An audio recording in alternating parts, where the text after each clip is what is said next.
Hi, Julian again. Sorry for missing the February meeting.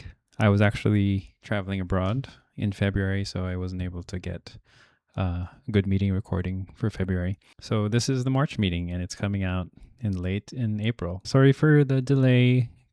It's just been very busy lately. There'll be links in the description for Steven's stuff. But yeah, I like to keep the intro short, so I'll just jump right into it from here. Are you in Rome now? All settled? Yeah, all settled in Rome. I'm looking over my record player here. I've got Wow. my Philips Hue.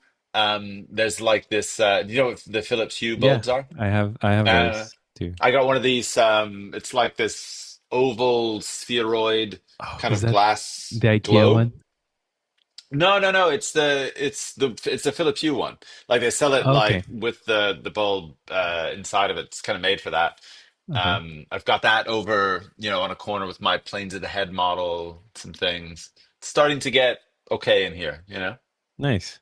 Yeah, I have a couple set up on this lamp you can see behind me because my drawing station's over there. Mm. And I just set it to cool daylight, I hmm think, when I'm drawing. I was wondering if you're using it for that purpose, but it's just like a No, mood I thing mean for I you. use all the time these so my drawing setup, I have these lights that I use for it.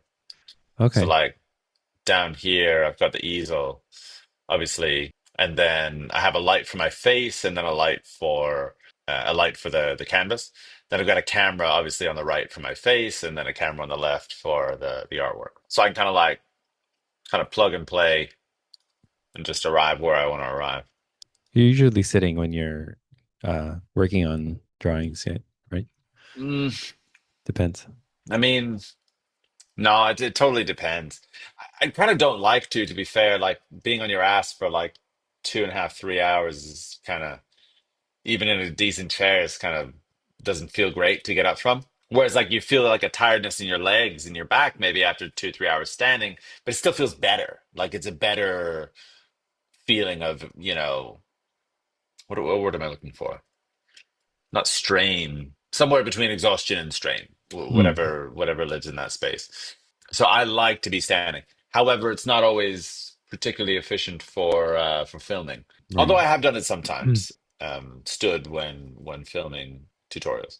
I think it's generally better also for like how you're working in the sense that like, you were talking, for example, about, well, use some interesting terms, but a painless way to render is something that you mentioned. Yeah.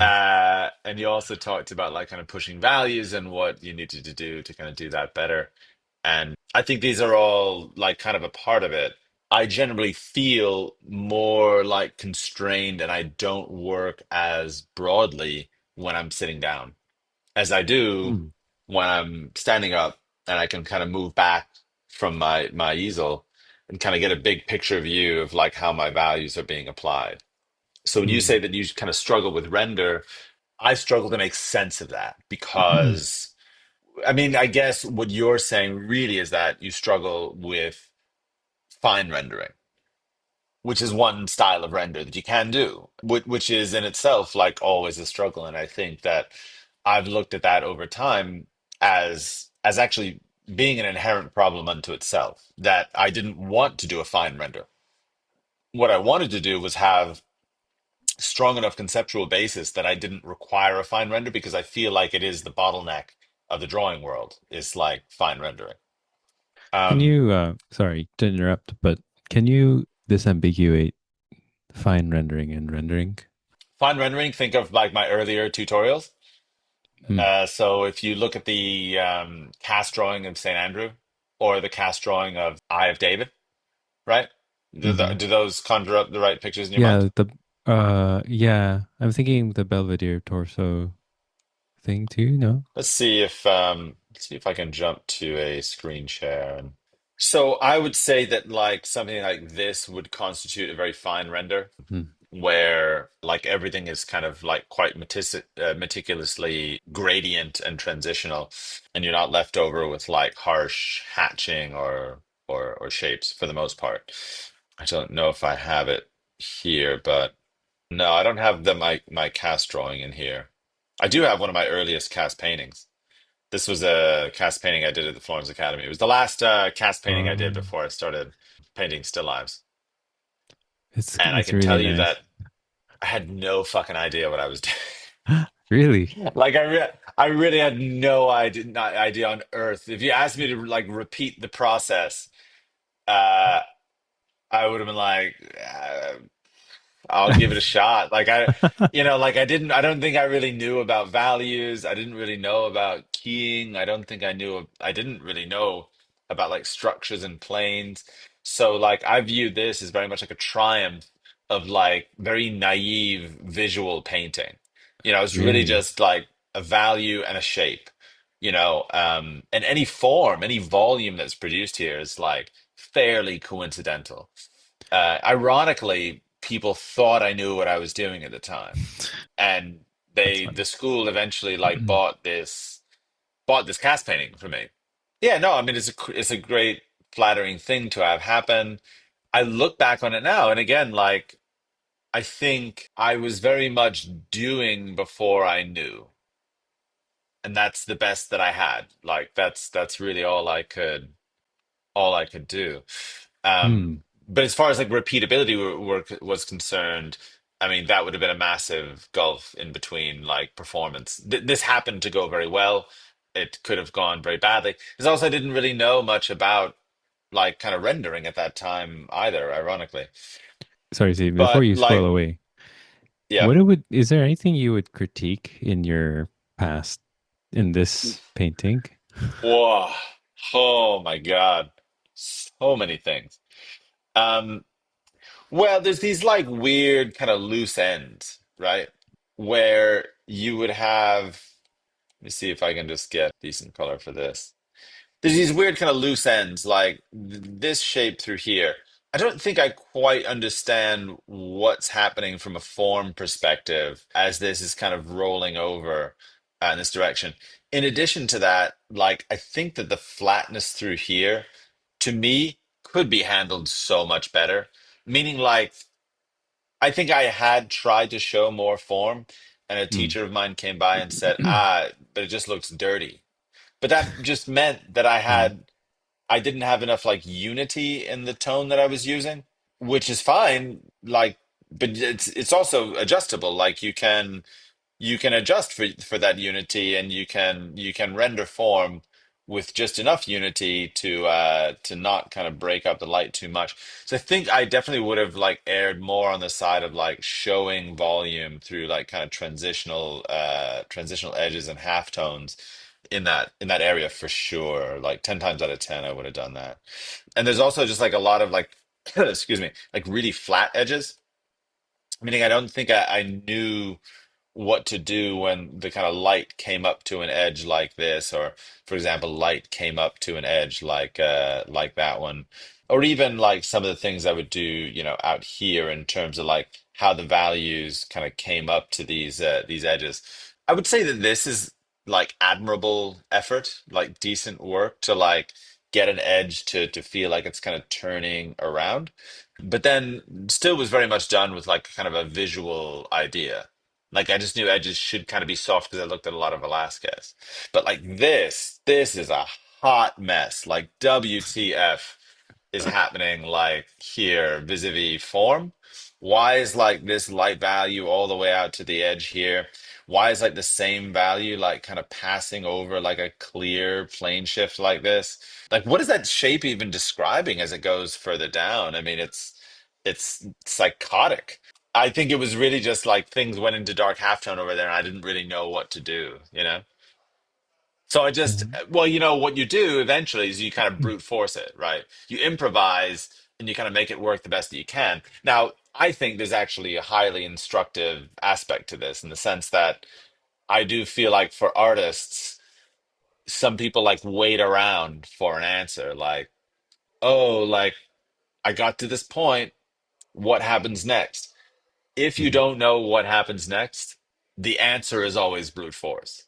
Go, just go. Try and make something Okay. happen. Try and make something work because that's what you're going to do eventually, right? Like it's really impossible to kind of know everything. I was just listening to this podcast about kind of neuroscience recently, and it talked about, among many other things, Hmm. the quantity of data points available in reality per second and versus the quantity of data we're able to process in our brains per second. Hmm. So available quantity is, let's say, the Brothers Karamazov or Crime and Punishment, right? Like what are these? Like they mentioned some Dostoevsky novel. I think it was Crime and Punishment, whichever one's longer. I think maybe the Okay. Brothers Karamazov are longer. Yeah, definitely. Um, which I haven't read either of. But the point is Me, that's I've read available to you part of per it. second, data processing wise, from reality and your sensual intake. But you're able to process maybe a sentence worth per Wow. second. Okay. And so there's this massive like delta in between what's possible to know and what you can capably function within. And I think like kind of painting and drawing without wanting to reach too deep into a metaphorical bag for this, it's kind of not dissimilar. There's so much you can know, but like we kind of need to remember that the goal is the picture, not just knowing stuff. And so even when you're a student, I think we all have this objective of reaching a visually relevant landing spot. To do that means that you won't always know the answers on the way to it, because if you purely functioned on what you knew as a student, you would do nothing because you don't know much of anything, right? Let's say like a very, Yeah. very beginning student. So at a certain point, right, when you extend beyond the range of your known universe, you wing it. That's what happens. And this Yeah. the whole painting, like 90% of the finish of this painting is winging it. Well, I think it, I mean, as other people seem to have noted, it landed in a really good spot as far as outsiders know. No. Uh, yeah, and and that one did. One before didn't, So it's kind of that thing where, I wanted to know basically kind of what you're talking about. Like the question you're asking is like, what is the most consistent painless way to render? And I think unfortunately, the painless way is ironically the harder way, meaning to like do a really fine render on something unfortunately just takes a tremendous amount of time. Like it just does. There's not like another way to do like fine render on things. It just takes like an incredible amount of time to orchestrate kind of edges like this. Side note about really bad photographs of things. Bear in mind that graphite is a reflective surface. And photographing it means using a polarizing filter and likely polarizing your light sources as well. If you want to get like a truly good photograph of it. This is like it's funny because like I know this drawing obviously so well. This shadow is so broken up, way more than what is actually on the surface of the drawing. Whereas, let's say that you had a rougher render, for example, I think a guy like, you know what? Let's choose the even rougher one. A guy like this, I think that head stands up pretty well. Yeah. Like it looks rendered to me. Um, I just happen to know that when you really get up to it, the render on it is like super low res. And what I'm doing is kind of leveraging like stronger edges and stronger kind of shape boundaries to get to an appearance of a good render, while actually a lot of the halftone is done really, really rough and really fast. Now, I'm not saying that that's reachable per se for everyone, because I think it's really hard to do. And like I said, it is ironically like more painful because it's more uncertain. And I think that probably the most painful thing in art is kind of uncertainty, or in life is uncertainty. Yeah. If you know True. what's going to happen, it's almost better. Like even if it's bad, you can make peace with it. But if Hmm. it's good, then you can rest assured. But like uncertainty, you can't do anything with, and that's kind of where most of a drawing like this exists, in a place of kind of uncertainty. The only certainty I have is if I keep chipping away at it, I'll figure something out, because I usually do. So I think the question you're really asking, and you want the answer to, is how to render safely and get a really good kind of resonant result in terms of value. Yeah. And that's just a slow process. Yeah. I never look at these alla prima paintings. I did them for a little while. Sorry, I'm just digressing a That's bit. I, okay. I apologize for that. I like to see No, them I too. painted like alla prima for a few months on this oil paper. And some of the results were kind of interesting. Some were not. I think this was I thought this was a really like good kind of form development, clear strokes, good shapes. Hmm. I don't think anyone bought that one, ironically. This one though, sold quite immediately. And is this a uh sold as is? There's nothing, no hair, no, no There you further go. hair. Yeah. No hair. Um, yeah, it's the weird like secret of being a gutsy like unfinished painter is like people don't necessarily need finished. They Yeah. just need cool. Uh, Yeah. and if you service the cool, the finish can be, dealer's choice. Hmm. That's almost what I want to leverage moving forward is Mm, if fine rendering is so painful, maybe I can get away with a rougher render. But mm. now that you've said it can be more painless because of the To uncertainty. do a fine render. Yeah. Oh, to do a rough You, render. you mean it can be more painful Yeah. Oh, to have a sorry. rougher Yes. render? Yes. Yeah. I'll have to think about that. Well, it's like, do you want to ride the dragon or not? I mean, like that. That's the kind of the question is like, there is like a danger in it, but I think that danger is exciting also. So like, I'm kind of two minds about it.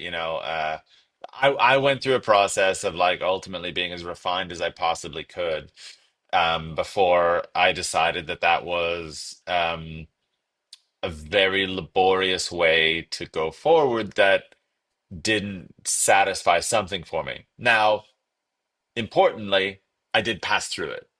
So I Hmm. did it. And Yeah. I now I'm on the other side of that thinking something alternative. So I would never say to no, it's useless to render things. I don't think that that's true. It just kind of depends upon like where your mentality is at and how much you can like kind of throw yourself into something. I have a Yeah. question. Now that you're on the other side of doing a lot of fine rendering and all that stuff, like spending weeks on a drawing, Mm, that just sounds so torturous to me. Just to me as a naive outside observer. mm, Do you think would you skip that if you could go back in time and had the chance to? Because I mm, imagine it mm. teaches you something. There is an extent to which, and I know this from talking with Ivan Loganov about it, that Mm. the the general feeling is one of the things that they lack or that they don't have that works so well at the Revit Academy is like students have a difficulty with detail. It's because they work so broadly. And it's also because of the way that they utilize values. It's their whole rendering system that creates like this issue. So there's a kind of on average detail problem in the Revit Academy. Whereas, let's say, and I think there's a detail problem at the Florence Academy too. I would even say that no, maybe, between GCA and Lime Academy, I think that their programs maybe have an emphasis on detail more than an emphasis on big picture. So does it teach you something that's like really valuable that you can like carry forward and that's great to have gone through? I guess up to a point, sure. Being able to do the detail thing is not bad. I think that leveraging your career on doing the detail thing might be a bit difficult. Like I talked to a friend of mine, Steve, about this a lot. And there would be these paintings that would come up, in whatever competition, whatever year. And it was like clearly just one of these like, oh, somebody just spent a millennium, like on that painting. And it's very impressive and it like wins an award. But then like he and I were talking about this and thinking like, what's the long-term like outcome of like painting like that though? Like, it's very difficult to make a career making one painting every like 3, 4 months. Hmm. I mean, I would say it's impossible unless you have some very clever monetization plan to like work inside of that. And then like every single one of those paintings has to be like a total hit in Yeah. order to persist. So yeah, I don't know, like the leveraging your career on detail thing, I'm skeptical of it. Having it as a thing you can do, also though, is good. Because you can selectively Yeah. apply it, right? This is the thing. Like, so what I feel like I do in a lot of my portraits now is that they don't lack detail. It's just they lack detail everywhere. Or Hmm. rather, like I don't draw all areas kind of the same way. In fact, I was Yeah. working on a portrait today. It was dreadful. Oh God, the pose was awful, boring. Like I never would have chosen the model. Everything about it, I didn't like at all. And like the only thing I really saw in it that I could do was like try to create, like a detailed kind of look in the face because the composition to my mind was like so bad. The composition of the pose, like it just didn't, I saw nothing in it, which is rare to say, like that you can see like nothing in a pose. Like immediately, like this portrait, I see like these opportunities, these interesting things that can kind of happen. But I worked for like a day and a half on this other portrait. Just no idea what the fuck to do about Wait, it. why work on the portrait? Is it a commission or is it like No, a it's project? so there's a group here, a place called Studio in Miranda, which is down near the Roman Forum. Mm. They have a side room in this basilica down there, and I've taught workshops there before. And but mostly I just like they have models that come in sometimes for a weekend, and I'll just go and draw. But it's the thing where like unlike in most circumstances where I'm drawing with like 10 of the people or whatever, so you just have a spot, and I usually choose like a spot that I wouldn't normally choose. I choose Hmm. something that's a bit out of my comfort zone, which has kind of become the theme of why I go there. I go there to like find myself in situations I would never put myself in. And so with this one, I was like, I would never draw this model, I would never draw this pose, and I think the lighting is deeply average. I see. So what do you do? You know what I mean? Like, how do you punch Uh, your way out of that paper bag? So that was kind of the experience for me. Like in other ones, for example, like I would choose like a backlit portrait, like all the light mhm. was from behind, and so all I had was like ambient shadow to draw, and so I did the whole drawing out of that. And I think because I thought that pose was cool, I managed to like pull it out. Like this one, I thought it was so unbelievably boring. Oof. Interesting. Yeah, I think the practice of putting yourself in uncomfortable and unfamiliar situations is definitely not something that people reach for unless they're looking to change or to grow. Mm, I'm mm. definitely not.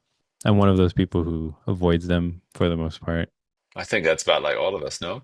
Yeah, I think I note the difference between you seeking it out and me just comfortably living in this one. Well, I mean, it is probably a matter of like levels too. It's kind of there's also an extent to which in this, you do this for like 20 years. You're gonna want something new to Yeah, happen, you like you're must get gonna bored. you're gonna want to. Yeah. Yeah, otherwise you do, or you stop kind of growing, and like I don't know. I feel like actually, oddly enough, and I'll be saying this to my deathbed, but I feel like there's like a lot of like room that I still have to like kind of grow and find things as an artist, and I really need to like push past the sort of chill place that I can put myself in. I can be in that chill place and just do head after head, but I don't know if that's ever been like my personality type. I don't think it's your personality type for that matter really either. It's just you're at a different stage of your development where getting to that baseline of let's just make a head and let's make it right every time is a big part of the goal. Yeah, I wanted to elaborate as well on Hmm. the email that I sent. I think it Hmm. it was something along the lines of what's a, as you said, painless Hmm. way. In my head, I was thinking, is there like a practice that I could do? For instance, if I were to draw, I kind of just wanted your help designing a practice. 'Cause Hmm. I do design my own practices sometimes, but when it comes to rendering, I don't really know what's valuable. Is it important Mm. to have different things to render, or is repeating a portrait a good idea? Or is it, should I Mhm. just start with a ball, like the most a generic or a pair, like your Mm. exercises do? If you want to just focus on render, simplifying form obviously is going to be, God, fruitful. You mentioned pairs. I Oh just yeah. I appreciate those. sorry about that. But it would be a fruitful enterprise to like kind of simplify the form that you're rendering. It's the difficulty I think with portraits is always that they're kind of all they're primarily detail, at least. Hmm. If not all detail, they're primarily detail. So practicing rendering inside a portrait is like a bit heavy lifting, which, depending upon your perspective, can be like a good or bad thing. I wonder actually if it could be interesting to also try and work from life when practicing rendering. Why I say that is just I think that the process of documentation, and this often happens to me that I recognize and understand that there is a fundamental difference, but I cannot yet put my finger on what it is. But I know that, like, working from a photograph of a pear, for example, Hmm. or a an actual pear would be two totally different experiences vis-a-vis like figuring out how to render. And I will actively recommend one. I can't exactly say why it is. I mean, the first thing that comes to mind, and I don't want to discredit it, is that it's a more like active process. There's a deeper level of interpretation occurring when you're working from life. And it also there's like a different kind of energy to it. It's a little bit less clinical, a little bit more vital. And I think maybe that's what it is, that the vitality that I think you find working in life, and I know it's just a pair, but really the vitality that you get working from life will sustain you in what is otherwise like a rather dreary project. And I say this because, I mean, students used to do, I even did one of these ones. I never really understood it though. They would practice, they would just make a gradient, Yes. I just That's in your just a book, isn't it? long, I seem there to remember. are Okay. gradients in it. Yes. Although I don't remember if I recommend them like as an exercise or just to say like this is why getting an even render is so important. Or like giving examples of like what an even render is. Maybe I did recommend it. I'm I a think you total did. hypocrite. But Did I really? I said like, dude, I think no, you no. did. I Hold on, don't hold on. believe it actually. I don't believe that I said, please do these as an exercise. I can't believe I said that. I need to go look now. No, no, no. Let me Have you got it there? yes. I know there's a page where I cite them quite specifically. Aha. Oh Even God, tone this is gonna be dark. practice. It's a see. I know, like, or was I just describing what the different stages of it could look like, or did I say Well, literally it says do an this? exercise. Let's see. Shit. Well, I don't know. I think I did try it and I noticed that I was Yeah, bad at it. So then it kind of made yeah. sense for me to practice that. And this Okay, is fair yeah. enough. Fair enough. I did one. I did one once, and so in my mind, it's always like a thing that you should be able to do, but I Hmm. always think you should do it ideally in a context that has consequences.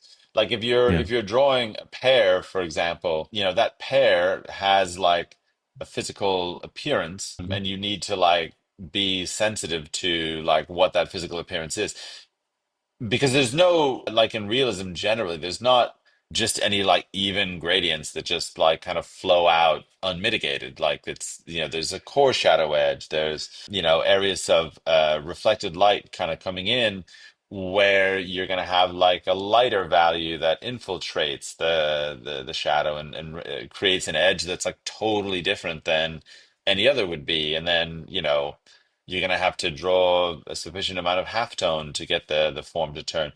There's just things that happen when you're drawing in an actual context that they're just real. They're a thing that happened, and you need to like address and do something about it. Yeah. Yeah, go ahead. I don't know. You doing this practice with a pair kind of gets me in that mindset of when I'm drawing. So when I do a render, I do shadow edge and then a somewhat even tone across the shadow. And then Mm, as soon as that's done, I use maybe like an HB to do the shadow. And then mm, I think, okay, core shadow. In my head, I'm like running into a wall. Oh, 2B question mark, 4B question mm. mark. And then I just do whatever mark, like go ahead and do the core shadow. And in my head, I thinking to myself, like, oh, this core shadow is ugly. And Okay. at that point, I'm like, I'm stuck. At that point, I'm thinking, should I blend it? Mm, Does it look not good because it's not blending into the HB even tone? Oh, wait, you can actually see it here where hmm. I think I'm looking specifically at the nose Yeah. and like, Mm, there's not a lot of the pencil seems to like, I don't know. It doesn't have a mind of its own, but it's like it's not doing what I want it to do. And I um, know that, yeah, blending go ahead. stump or Hmm. coming back in with more pencil to elaborate the structure and then maybe stump. It's just that problem solving is what I call painful, you know? Yeah. Okay. Well, I mean, there's a pretty simple formula you can engage with, like in this respect, which is to say, and I mean, I used to work like this a lot, but it is the like heavier lifting way to do things. But if you design and decide essentially like what your shadow shape is, your job essentially becomes surrounding that with the correct value of halftone to create a viable transition. So let's say that this is what our shadow shape is decided to be. You can see this looks like shit. But then the question isn't like, will it forever look like shit? I think it's just a matter of what halftone needs to arrive in order to connect that through to the light shape. So a bit of dark halftone added to the edge of the shadow, even in like a pretty meticulous and controlled way, should be enough to get that form to turn appropriately. It's just a matter of like knowing that that's true that allows you to kind of like, I guess, trust the process a bit until you eventually get good at kind of making transitions. Now, what I think is a bit oversimplified about this process is that not all those edges are really in any way the same. They're like they can be like very different kinds of forms. Like the very rounded form at the ball of the nose maybe needs to be like just a full transition, whereas around like the cartilages at the bottom edge of the nose, maybe you want to have there like a lot more sharpness to the edge of the shadow. So it's not kind of cut and dry that just because you kind of know how to block out a shadow shape and add a halftone that like rendering will kind of arrive. But it is the kind of simplest way to describe what the process of rendering is like, you know? Right. So block out a shape and sort out the transitions, however complicated they may be. Hmm. Okay. Yeah, pretty much. And I mean, that would be effectively the same with, sorry, I don't know what layer I put this on. Why can't I smudge this? This is driving me insane. It looks like you painted on the Ah, okay. yeah, I'm on the wrong layer. Okay, Jesus Christ. All right. So I'm sorry, Julian. it's okay. Sorry. Just having a nervous breakdown. Oh no, no, sorry. Uh, No, don't worry about it. right. Yeah, I mean, I think that's effectively like the most procedure-based set it and forget it render tactic that you can take. And it's a good one. I did it for years, and kind of understood things through that perspective. And it gives you like a clear kind of direction to go. You don't have to like kind of find it in the moment quite as much, Hmm. um, which is ultimately a good thing. Just understand like also that you want to apply other concepts too, like you want your ambient occlusion inside the shadow. you don't necessarily like that shadow shouldn't stay totally flat. I don't think actually. Should be like at least a duotone shadow. I think that like for practical purposes, like almost all shadows really deserve to be duotone. Just because it's very rare that a shadow is like solvable from a one-dimensional just knock in the shadow edge and walk away kind of situation. Usually there's a lot more form to kind of be described there. Hmm. That's fair. Kind of having fun rendering this now. I wish I had fun, but it's kind of It's in just my pain like at the moment. when I was, for Yeah. example, doing this part of the nose, like you were doing reflected light on the cartilage of the nose. Yeah. I had another thought like I have three erasers. I have a mono zero Yeah. square eraser. I have my kneaded eraser. And then I'm also thinking, should I just darken around it? And then this just making these decisions is like so many decisions is kind of exhausting and always thinking to Yeah. myself, like, am I making the right decision? It's kind of, It's so funny like how relatable that is.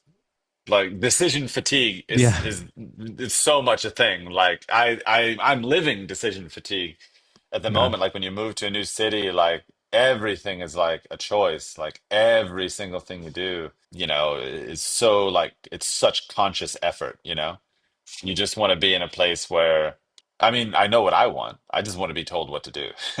Like, just tell me what works and I'll just do yeah, that. It's like my feeling with like doing my taxes. Like I don't want to understand it. I just want you to tell me what to do. And I think maybe we get to that sometimes in drawing and painting where it's like it's exhausting to have to figure out every move on the chessboard. So if you can simplify it even better.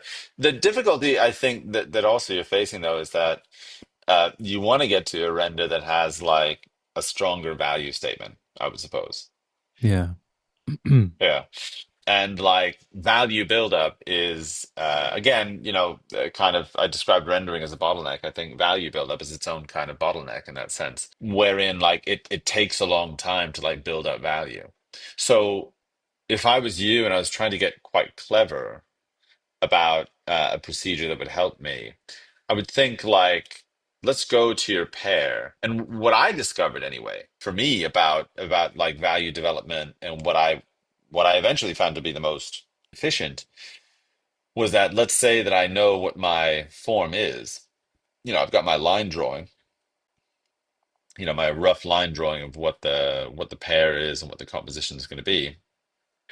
Once I understood that, I would go in and just knock in like what I knew my darkest dark values were going to be.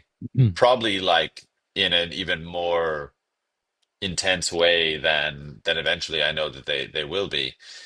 Because I kind of discovered that if you start values like really fast, you can cut out that one particular bottleneck that is when you have lots of different, like really well designed shapes, it takes forever to draw around them, like to develop value around them. Like, as this face is, I'd have, a bunch of different little shapes that I needed to like key, all of them like kind of discreetly and separately, yeah, and then right? unifying them at To the hold end. on to the structure. Yeah, So you're going to kind of like destroy them a little bit in order to kind of move forward with them.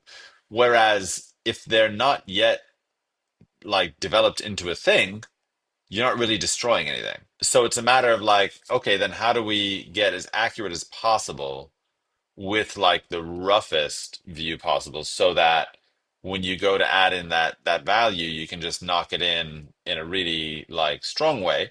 Obviously, you can remove some of that as well.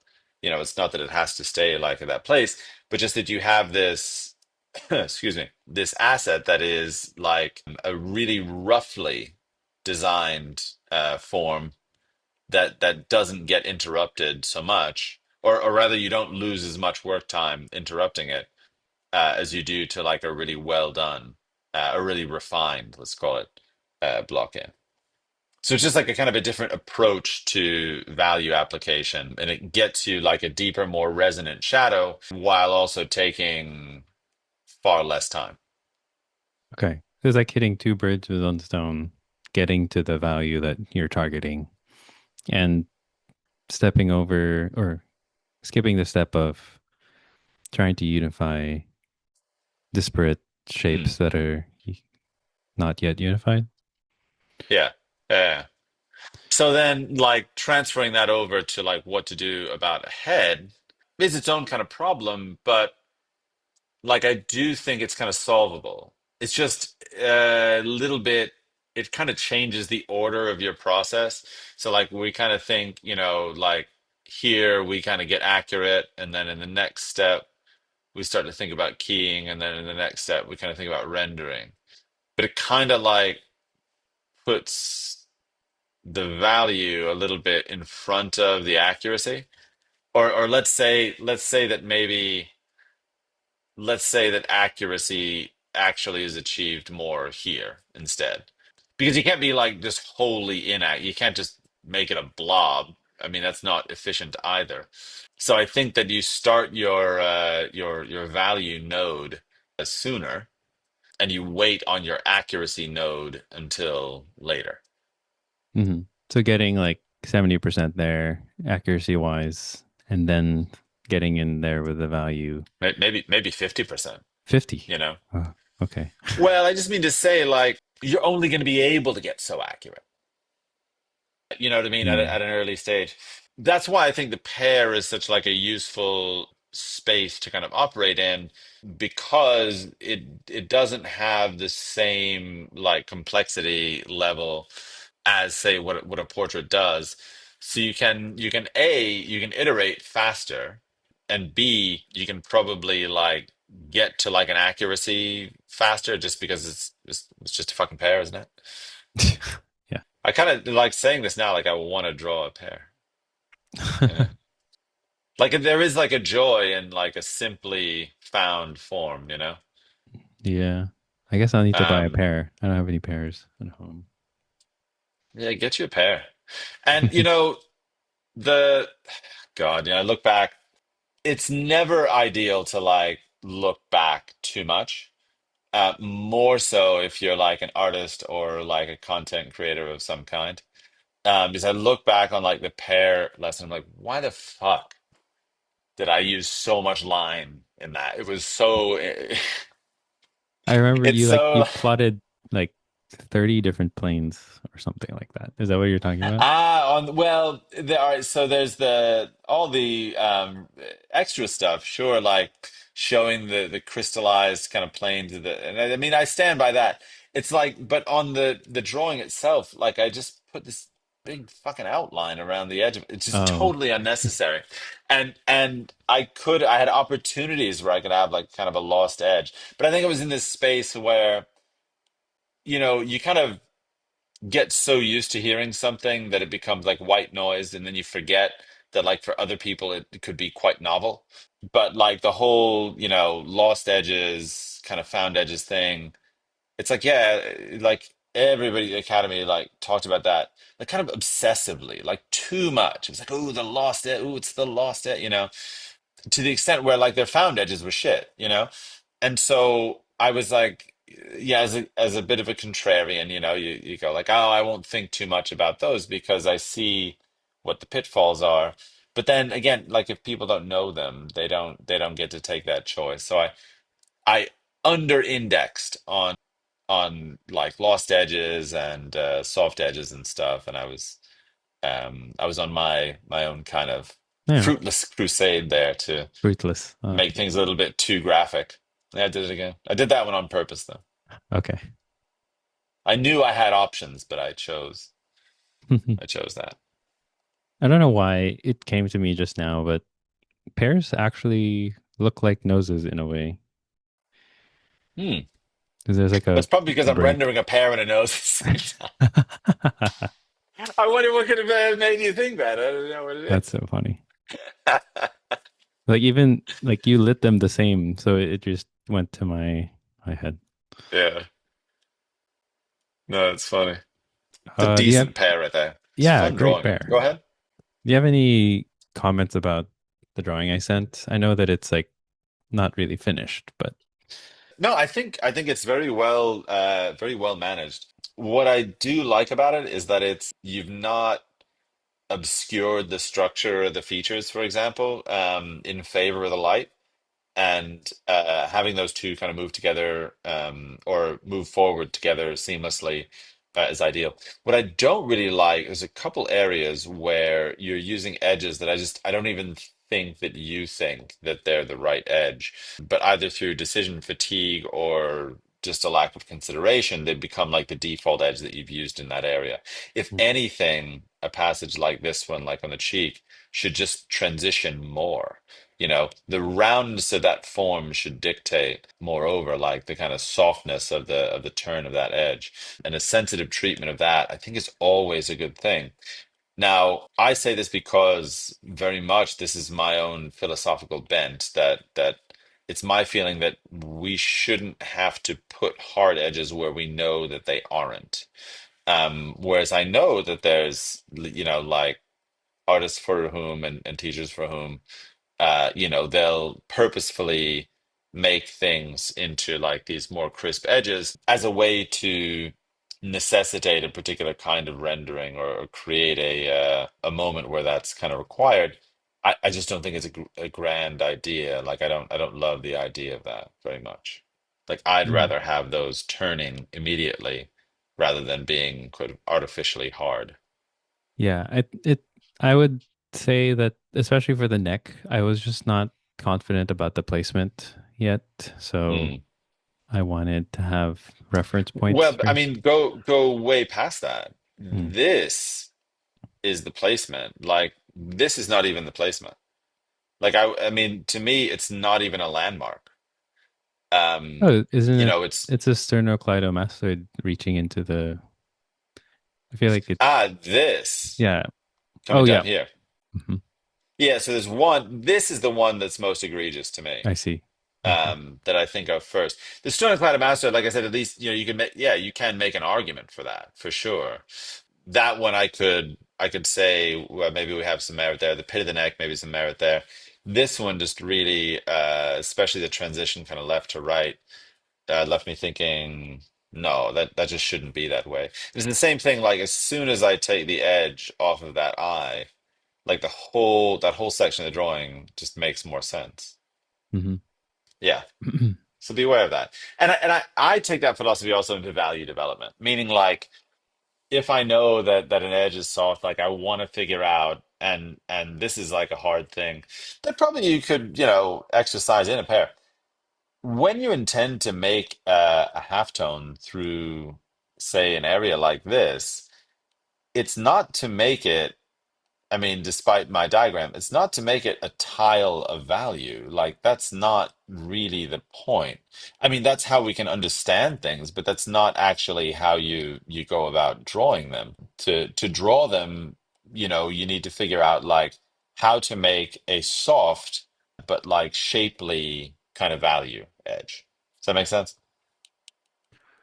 Like just like you would with this cheek, you need to develop it to a darker value, but not to an edge. Not to a sharper edge, anyway. Does that make sense?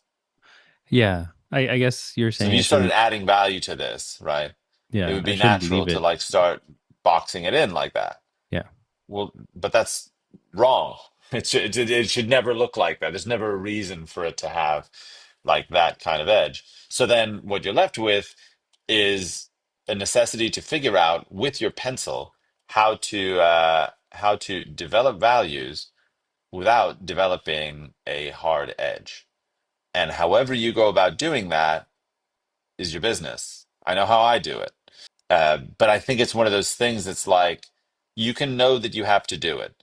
But I don't think there's any amount of like, I don't think it's like necessarily particularly hard to do. I think it's just understanding that you have to do it and getting the practice in your hand to do it. That makes sense. Yeah. I mean, I agree. It's just, I don't know how to do it. So I'm trying like five things, or I have five things in mind, and none of them seem to work. but I guess that's just a matter of trial and error and practice. There's a little bit of a by any means necessary part of it, you know. I do, for example, nowadays like extensive smudging in areas like that. Just 'cause I feel like it's the way that I can get the most value on the paper with the least amount of like discordant edges. Mm. That works for me. It's very hard for me to recommend like rampant smudging as like a an applicable pathway to mastery. Mhm. Uh, just because it's so variant in its outcomes. You know, you can do a really bad version of it, and it'll be just really bad because of that. But you can do a good version of it, and it's fantastic and it's fast. It's great. It gets the job done. So you're in one of those two spaces. Okay. It looks like we're out of time now, but I Hmm. think I have a good idea of what to do to practice.